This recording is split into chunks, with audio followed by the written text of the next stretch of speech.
Donc clac, je suis là, je te propose quelque chose, ce que j'ai à l'intérieur, et peu importe. C'est-à-dire que je mets tout sur un plateau, je te donne, et après tu te sers ou pas. Je m'appelle Salomon, je suis danseur, comédien, et je fais plusieurs choses différentes, on va dire, dans l'art. Mais ma base, c'est danseur hip-hop. En fait, quand j'ai commencé en popping, c'est-à-dire, enfin, c'est une danse debout dans le hip-hop. J'ai voulu essayer le sol, donc tout ce qui est break. Et la première fois que j'ai mis la main au sol, c'était foutu pour moi, dans le sens où ça m'a transformé. La sensation que ça m'a procuré, ça m'a fait voyager direct. Donc du coup, dès que j'ai mis la main, la sensation, elle était trop forte. Donc après, je faisais break, debout, break, debout, break, debout, break, break, break, break, break, break, break. Donc j'ai taffé que le sol. Et plus tard, je me suis remis à danser debout, on va dire. Mais ma danse, elle a toujours été mélangée. C'est-à-dire avec toutes mes influences de debout. Quand j'étais au sol, tout ce que je faisais debout, je le mettais au sol. Que ce soit dans la danse ou artistiquement, je pense que on parle en fait. C'est pas juste peindre, juste danser ou chanter. Vraiment on parle, on communique en fait. Donc clac, je suis là, je te propose quelque chose, ce que j'ai à l'intérieur, et peu importe. C'est-à-dire que je mets tout sur un plateau, je te donne, et après tu te sers ou pas. Mais je veux tellement pas me fermer et rester justement sur un truc comme ça où il faut que je danse comme ça, il faut que pour moi je sépare pas la danse et les autres arts en fait. Et c'est pareil, artistiquement je sépare pas l'art et la vie parce que c'est lié en fait. Je suis un être humain, quand je suis dans la rue, je suis toujours un être humain, quand je suis dans l'art, je suis un être humain, même si je fonctionne différemment et même si je peux dire les choses différemment. La danse, c'est une pièce de puzzle que tu rajoutes en fait à tout ce gros truc. Mais je sépare pas en fait. C'est ma vision. Déjà, c'est ma famille. Ma famille parce que y a des grosses personnalités, des gros caractères. Ça va du grand-père à l'oncle, au tout petit. Dans la vie, de toute façon, tout peut m'inspirer en fait. Je peux me servir de tout. Si tu me donnes un verre d'eau, je vais prendre le verre. Si j'enlève le verre, ma main elle va rester comme ça. Et avec ça, je peux faire une danse, je peux créer une danse, je peux faire un dialogue en fait. En fait, tous les éléments m'inspirent. Et ce que j'aime, c'est transformer les choses. Prendre ce qu'il y a et faire en sorte que ça devienne autre chose. Et ça, ce système, il est à l'infini. Mais je veux pas ressembler à quelqu'un en fait. Mais du tout. Enfin, j'essaie en tout cas. Franchement, moi je viens de Bretagne. J'ai commencé en Bretagne à danser avec un ami. Cet ami, il m'a dit ah mais viens, on va à Paris, il y a un casting, tout ça. Je savais même pas ce que c'était un casting. Ouais mais viens, il y a un casting, tout ça. Et c'était pour les 10 commandements. Ok, j'y vais, je suis pris. Et du coup là, tout s'est enchaîné. C'est-à-dire que j'étais obligé de venir à Paris pour habiter déjà. Et donc je suis né à Paris, donc 10 commandements, tout ça. Après création de danse. Après encore comédie musicale, Gladiator. Et après j'ai enchaîné les compagnies. Après j'ai commencé à vraiment m'ouvrir, à aller dans différents univers. Que ce soit aussi dans la danse-théâtre, on va dire. Travailler avec des contemporains aussi. Dans un opéra aussi, où j'ai dû chanter lyrique, tout ça, avec du texte, danser. Par exemple, c'était une expérience trop bien. Je travaillais le texte, je travaillais la voix, tout ça. Plus haut, oui. Et du coup, je travaillais. Et du coup, on a fait une tournée, on a joué à l'Opéra Bastille, tout ça. Je rigole, je rigole. Après, il y a toujours un mini moment que je prends pour moi, où je respire. Donc prendre une grande respiration, des grandes respirations, après des respirations saccadées pour que ça soit rythmé au niveau de... En fait, préparer le corps. C'est comme si je disais à mon corps, tu sais, quand tu vas aller sur scène, tu vas respirer très fort, ou des moments tu vas respirer très vite.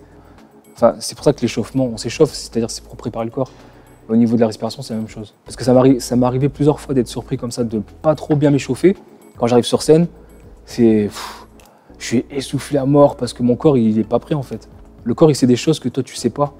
Quand j'ai commencé, mon corps suivait beaucoup ma tête. Et aujourd'hui, de plus en plus, je fais en sorte que ma tête suive le corps en fait. Je pense que ça sauve des blessures, d'être à l'écoute.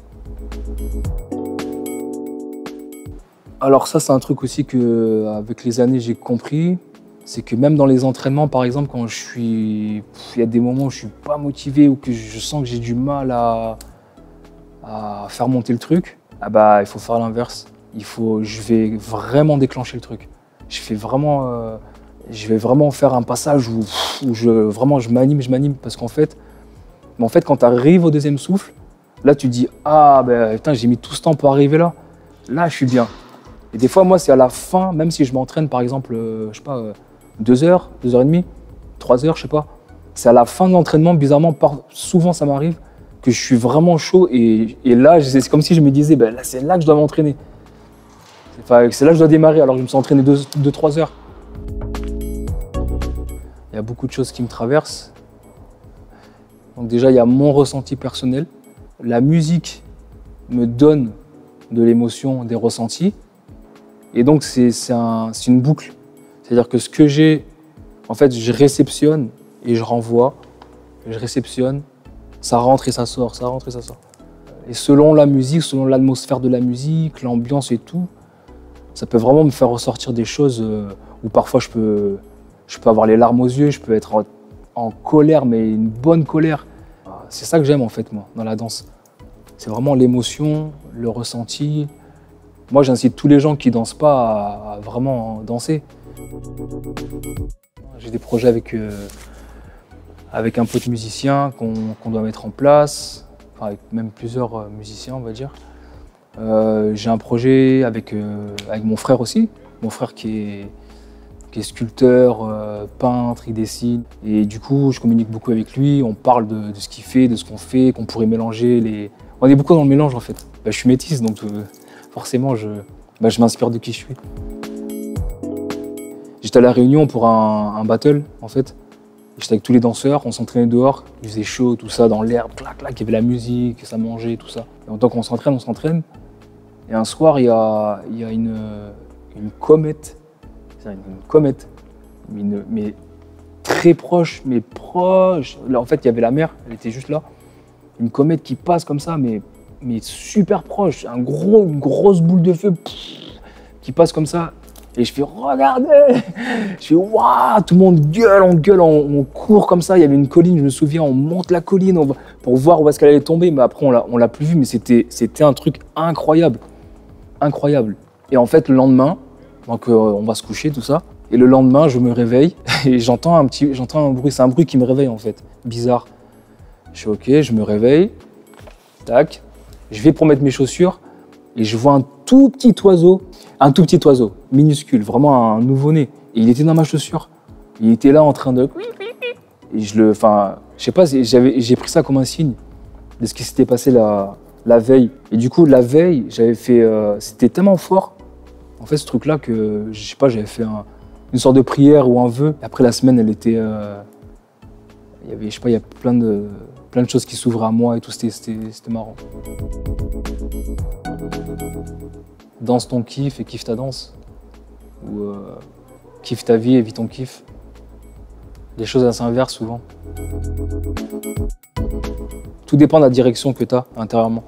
Moi, je pense que c'est juste les gens, en fait. Tout dépend de l'intention des gens et la direction intérieure. Parce que regarde, par exemple, tu vas demander à, je sais pas moi, un mec qui travaille dans le bâtiment, tu lui poses la même question. Mais en quoi faire ton bâtiment, ça va changer le monde? S'il te dit, bah écoute, bah moi je fais le bâtiment, c'est bien, je mets du béton, ça me suffit, ou ok, point. Tu vas demander à un autre, il va te dire, bah en fait moi ce que je veux c'est faire des bâtiments avec du plastique écrasé, qui est tellement compact que en fait ça peut être équivalent à du béton, du ciment, et donc ça rentre dans l'écologie. Il va te répondre la même chose, mais son intention elle sera différente, du coup ça prend un autre sens, et une autre forme, une autre puissance en fait. Que parfois faire le pas est moins est moins difficile que réfléchir à une situation qui te bloque. C'est-à-dire que des fois, tu veux faire un truc, mais tu es bloqué par des choses, par un manque de confiance ou plusieurs choses. Et pour toi, pour faire le pas, c'est un pas, mais tu sais, tu vois Godzilla, pas super lourd et grand et lourd et qui met 10 ans, tu vois. Enfin, en tout cas, moi, ça m'a fait ça. Hein. Ça m'a fait ça par manque de confiance ou quoi. Et au final, des fois, tu te rends compte que quand tu te mets un bon coup de pied au cul ou que tu fais juste le pas, au final, ah, mais ça y est, je l'ai fait. Ah, c'était ça, bon, ça va. Pff. Tu vois, c'est la peur, en fait. C'est la peur d'échouer, mais il y en a qui ont la peur de réussir aussi. Il y a les deux trucs. En fait, l'exemple ultime que moi je prends à chaque fois, qui résume plein de choses, mais même dans les questions que tu m'as posées, c'est les enfants. Parce que les enfants, c'est pur, c'est brut, c'est direct, c'est instinctif, c'est tout, ça regroupe tout. Il y a l'imagination, il y a vraiment tout. Pour revenir à la danse, quand tu vois un enfant danser, moi je suis admiratif. Voilà, ça c'est une de mes inspirations. Mais vraiment, je suis admiratif.